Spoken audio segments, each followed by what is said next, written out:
Sa karon, well diversified atong portfolio in terms of the strategy types na atong ginagamit. Natay duha ka algo, isa ka supervised algo, and isa ka human strategy. Pero kailangan ba gid nato i-diversify ang atong strategy types? Before nato na matubag, ato sang sabton kung unsa maning strategy types. Usually, naay tulo ka strategy types na available sa copy trading. First is ang human strategy. Obviously, kanina type is mainly about a strategy na executed by humans. Meaning, just like the usual, tao ang naga-execute sa trades. Second is the algo or the algorithm strategy. So kaning algo, unlike humans, automated ni na strategy. Or in simple terms, these are robots na program ra pod by humans. While ang supervised algo, basically algo gihapon ni but at some point mo intervene ang strategy provider which is human ra gihapon. Now, each of these strategy types naa ni sila kanya-kanya na advantages as well as disadvantages. And the comparison can be very complex due to AI revolution sa atong panahon karon na applicable for both humans and algo. Pero aron magka-idea ta, especially sa mga newbies, let's have at least a general comparison. And atong comparison karon will only focus on human and algo since ang supervised algo is basically still an algo strategy although it is closely monitored by humans. And in terms sa mga aspects na atong i-cover karon, ilimit lang nato sila sa mga aspects na pinaka-relevant sa copy trading. In no particular order, magsugod ta sa adaptability.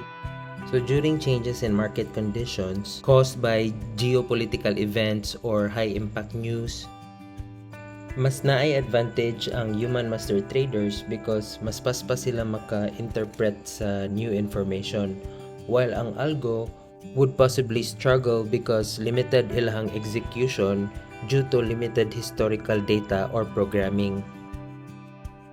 Next aspect is ang emotional influence.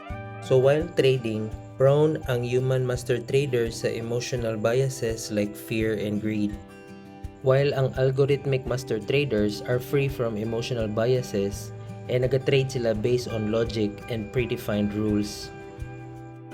And in terms of speed and efficiency, limited gyud ang human reaction time versus sa high-speed execution sa algo.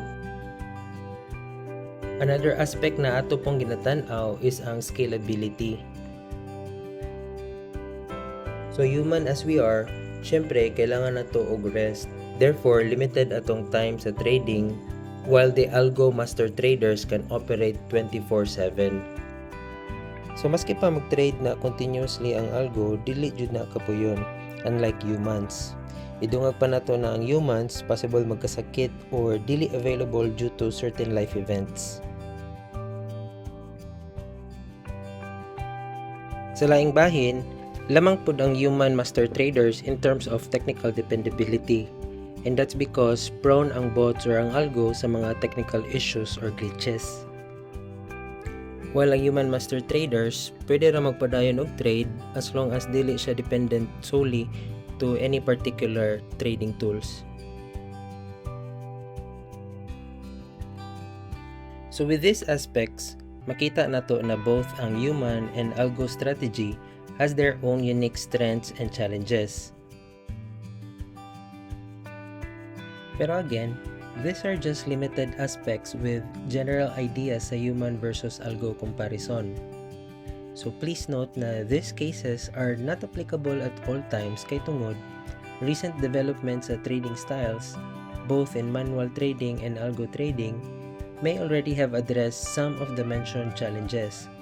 Pero of course, depende ra po na sa mga strategy provider if gi-apply na nila ng mga development sa ilahang strategies.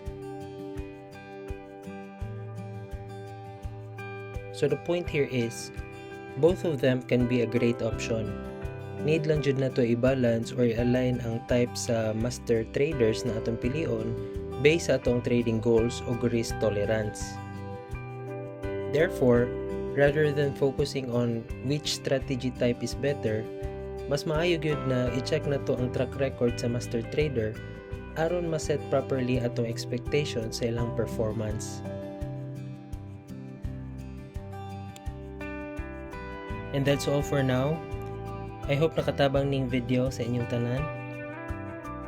Kung ganahan mo ginani ng mga content, please consider subscribing to our channel. Daghang kayong salamat sa inyong suporta. Again, this is Deb from Trading Tirada. Cheers!